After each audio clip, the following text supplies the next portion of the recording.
وزیر مملکت برائے داخلہ طلال چودھری نے کہا ہے کہ رواں سال سمگلنگ میں 80% کمی ہوئی۔ منشیات کی روک تھام اور سمندری راستوں سے غیر قانونی نقل و حمل روکنے میں پاکستان کوسٹ گارڈ کا کردار قابل ستائش ہے۔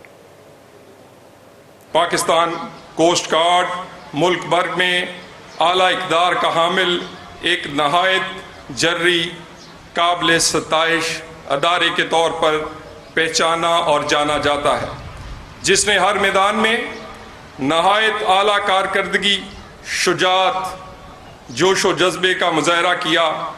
خصوصاً منشیات کی سمگلنگ، غیر قانونی تارکین نے وطن کی روک تھام، ساحلی علاقوں کی طرف سے ملک دشمن عناصر اور خصوصاً تخریب کاروں کی سرکوبی جیسے ذمہ داریوں کو مکمل پیشہ ورانہ مہارت سے پایہ تکمیل تک پہنچایا۔